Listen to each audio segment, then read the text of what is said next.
So you're a reseller, or you're someone who wants to begin reselling some things out of your closet, and you're like, should I or shouldn't I? Let me hear some advice from someone who's been doing it.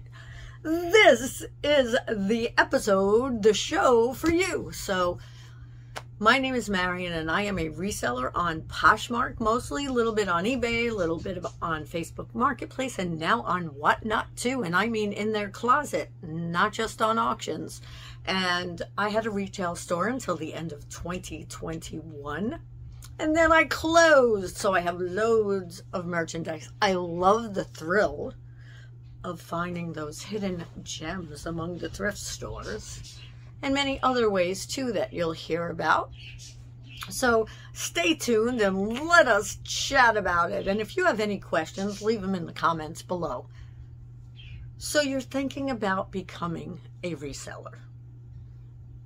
What are you thinking about? What are you thinking about reselling? Are you going to start out of your closet? Or are you looking for some advice? Here's the advice I would have for you if you just decided, wow, I think that it might be worth becoming a reseller. First bit of advice, don't quit your day job, okay? If you have a day job. Unless you start making the same amount that you were making on your day job, or unless you can afford not to have your salary, don't quit your day job. So that's my first bit of advice for newbies. That doesn't mean you can't eventually, depending on what type of reseller you are and how much you sell. So number one, do not quit your day job. Do it at night. Do it on the weekends. If you have a day off and you want to do it, just start slowly. Start out of your closet, or you can start thrifting. But here's my advice to you. If you start thrifting, find out what the trends are right now. What is in trends? If you're working with clothing, what type of jeans are in trend? What type of tops are in trend? Are polka dots out right now, or is paisley? Different things like that are going to help you to buy the right clothing. So watch YouTube videos of trends. Look in Google, what are the trends right now? Look in the most famous stores right now, and you may not know where you're going to find the trends at this moment if you're just starting. However, I'm going to tell you a couple of places that you can go where you can always find the trends. At least I believe so. One of those places is if you have an Anthropologie store near you. If you have a, I can't remember the name. Madewell. I don't think there are stores that are Madewell. Free People. And I'm not sure what retail stores will have those type of things, but I know that Anthropologie has its own stores. Not sure about Free People or Madewell, but I do know that those are the best sellers right now, which on platforms like Whatnot and live sales. So I'm wondering, even actually, and Lululemon, even on Poshmark. So find out what's in trend right now at this minute. Now, when I'm talking, it's June of 2023. You might be watching this at different times, so don't listen to any of those names, because brands go in and out of style like there's no tomorrow. Then they come back. So take a look on what's trending. Look in the magazines like, I don't know, Cosmo, Glamour. I don't remember the names of the other ones, but look in the fashion type magazines. I would say look at fashion shows. Now, you certainly can, but you got to remember, you're going to bring it down a lot from the avant-garde stuff out there. So it's much different in the real world. Maybe not in New York City or some of the big cities, but then the runway. But take a look, see what is in style, see what cores are in style. You know, if you haven't done reselling or have been interested in trends or names for different styles, then you have a lot to learn. You got to learn about all the different cores: fairy core, gort core, cottage core, many, many, many, many cores. And the cores are going to be your keywords for your descriptions. So you want to learn all about these type of things. Get yourself up a little bit more, or I shouldn't say, get yourself educated a little bit more in trends and fashion, even if fashion's never been for you. Let me tell you something. Before reselling, I didn't buy name brands. The only name brands things I had were Michael Kors bags, and that's it. And Michael Kors bags, because I didn't know enough to care about fashion or quality. You know, I was brought up where I didn't have a lot of money, so I would buy my own clothes when I had my own jobs. Before that, of course, Mom and Dad would, but when they bought them, we didn't have a lot of money, so I was buying the cheapest things. And when I started working, which was really when I was like 9, but when I started working at 16 with my working papers back then, I then started buying all of my own clothing and all of that. And before that I did too, but not to the extent. And I really looked into what all the styles were, and then I started buying my own clothing. So I was in style, and back then I might have even been in name brands, because back then it was what I wore: my Sergio Valente and my Jordache jeans with my big brush in my pocket, and I wore Candies shoes, Candies, and they were these cute sandals, heeled sandals, wooden heeled sandals that had little holes in them. Do you remember them? If you're around my age, let me know. Oh, I love those shoes. I used to run up and down stairs in them, the whole 9 yards. My blouses were just different blouses, but I did have those name brands back then. But when you're a kid, you know, you try your best to stay in style, because I never was before I had a job. So I knew brands. But let me tell you, the brands aren't the same now, even as they were 10, 15, 20 years ago. There are brands that you have probably never heard of if you're just getting started, unless you are in your teens or 20s, then you've heard of them. But I am 59, people. I'm going to be 60 next year. But let me tell you a little bit about older people if you're someone who's younger. We think just like you. I know you don't think this, but we think just like you. We are that trapped younger person in this older person's body. So just know I'm on the same track as you are. I'm just at a different age, different body. You know, you just mature as you get older, but you're still thinking like that, whatever, 18-year-old, 16-year-old. So, but I don't keep up with the trends. So for reselling, if I want to sell the trends, I do. Now, that's another thing. If you don't have a closet yet, or if you're just starting a closet or a store, on Poshmark, it's called a closet.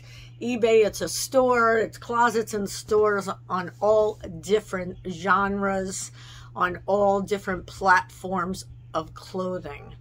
All the different platforms are just a little bit different, but I can tell you from my experience, Poshmark, I sell almost anything on. Mercari, for me, sucked. Some people swear by it. They love it. I didn't like it. I could tell you about that in another show. But I love my Poshmark. It seems to be the easiest. And I make the most sales there. And I know how to make sales there now, where in the beginning I didn't. Now, Depop is the younger trends mostly. And so if you know your words, your keywords, if you know what's in trend for the younger ones now, or if you are that age, for people of your own age, then you're going to make money on Depop. You'll make money on any of the sites, but Depop you'll make the best, I believe. And that is with anything that's trending for the younger generation. Grailed and the real, I'm trying to think of, and let me think. That's all I could think of right now. Grailed and the real are going to take more high-end luxury type things. Kidizen is kids clothing and kids things. Now, they also do have things for the moms, so you can put adult clothing on there also. Haven't had much luck with that, so everything's inactive on there. Everything of mine is inactive on Mercari. eBay, I did put some things on just to test it out and sold a couple. And so far, it's been a good experience. Where else? Poshmark, Mercari, Whatnot. I did learn that if you can get accepted into Whatnot, and I will have a link below if you want to try selling on there or even just buying on there. I'll have 2 different links. And if you do follow either of those links for either reason, you'll get a little bit of a kickback, and so will I. So thank you in advance. So you'll get money to spend on there, and so will I. So that's a great thing. But I learned just a month ago maybe that they have this new feature that you can upload Poshmark to Whatnot. And believe me, it's really a good thing. So I'd look into it if I were you. I may do a whole show about it, but I would definitely look into that. But first, get your feet wet. I'd say start on one platform. I'd also say, again, the easiest one I think is Poshmark. If you are very much younger and totally buying the trends and whatever's in right now, Depop is for you.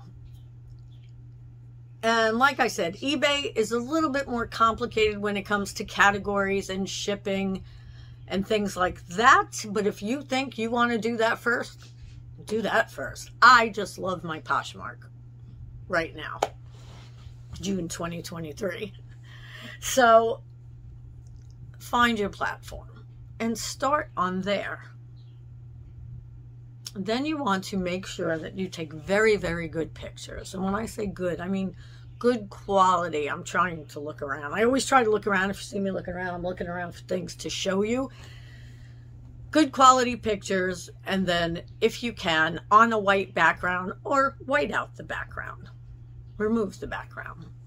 Of course, these are all things that you may not know how to do yet. I understand that. I'll talk about those in upcoming episodes. Let me know what you want to learn about, what you want to be educated in to help you to get further quicker, so that I can help you through my mistakes and give you the solutions, not the problems. I want to be the solution, not the problem. Seriously though. So you're going to take the pictures, you're going to put them into whichever closet or store you want them in. Make sure you give as much information, description, and title as possible. Make sure in that title you have keywords. So if you were selling this dress, I would have whoever makes it, let's say Dress Barn. I think Dress Barn does. Dress Barn. Dress. This is how I do it now, how it sells better for me. I don't even say Dress Barn polka dot dress. I say Dress Barn dress, polka dot, orange, sheet, fun, party, sleeveless, and I go on and on. All in the description. Sometimes I don't even put the size in there. I mean in the title. In the description, I then go further with it. I tell about that and more. I'll give you the length. I'll give you the width, whatever. I'll give you more information on the colors, the size, and all those type of things, where you can wear it, you know, party dress, blah, blah, blah, business wear, casual wear. Then I'll also fill in those style tags, and I will look up my comps which is where you're going to look up prices. I'll get into also on another video, but you're going to look up prices of what these things sold for. So I don't know what category you're on, so I can't help to take you through it, but I could say, if you're selling on Poshmark, get onto Poshmark. You'll figure out how to get the boxes that you can put in sold, and then if it was dress barn polka dot dress or dress barn dresses, you can just put that in. And or you can go to Google Lens and put in a picture of the dress. You can go into Pinterest and see if you can find the dress. And there are many other ways to do it, that maybe you can find the exact same dress. Sometimes I copy the titles, I change them around a little bit, especially if they're sold. You know that that title kind of sold them, and I'll add my words or whatever. Then people may make you offers, so you may have to counter offer or accept the offers. So make sure you figure out the lowest price that you're willing to take for that item, so that you don't just say yes and take a lower offer than you should. You want to make profit on the item. And also make sure that you want to sell these items. Sometimes you are emotional, you put emotions into these items. Do your best not to.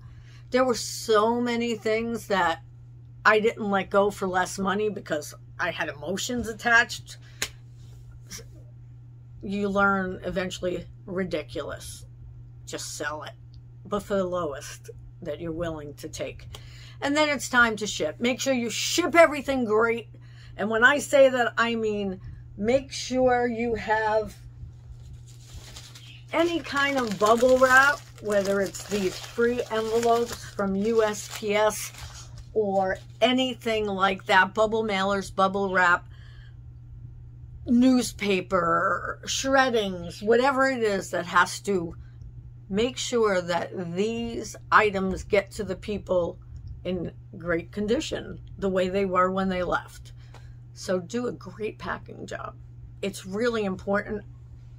Over the years, I've broken a few things, not many, but a few, and I was heartbroken every time, and so were the people, because usually those things are really nice, some delicate, some dainty, some fragile. And I do my very best now to pack everything to the nth degree, is my best way of saying it. I don't care if it takes more of anything to pack it. Just get it there safe. And then hopefully you get a great review. Some people ask for a 5-star review. I do not, but I get many of them. I can say that right now, being a reseller for over 3 years, I have a 4.9 average, and I'm very happy about that. On Poshmark, that is. I don't know what I am on other sites. I'm sure I'm just like a 5 or a 4.9 because I'm so new. But on Poshmark, 4.9, and that's selling a lot of items. So I'm very, very proud and happy for that. And I work my hardest to be that. So I'm not saying it for any kind of recognition. I'm saying it because I work hard to stay there. So you have to work hard to stay there, because people will be more ready to shop with you if you have a 5 average of 4.9. 5, very hard to stay at. I get at it every once in a while and then go back to a 4.9 when I get one silly review. Hey, not all silly. Some of them are true. You know, there are times that I've sent the wrong size, or an item that looked just like the other item that I had in the wrong bin. So it's not only silly things, it's things that I've done also. I take full responsibility. But there have also been scams that have given me 1 star or whatever. Crazy stuff. You wonder. But just do your best, and do your best with everything that you do. Not just reselling. Just be your best, do your best. Come to everything with a really good attitude, even if you think it's going to suck. You bring the attitude you want to have there. that's all I have for today. So I'm hoping that you enjoyed this and it gave you some kind of hope or know-how. I know it's a lot. If you want me to do step-by-step videos, I will. Just let me know in the comments below. And if you got this far with me, say, hey, and I will see you soon. Hope to see you in the next video. If you liked it, make sure you like it, subscribe, ring that bell so that you get more content like this. But again, hope to see you in the next video.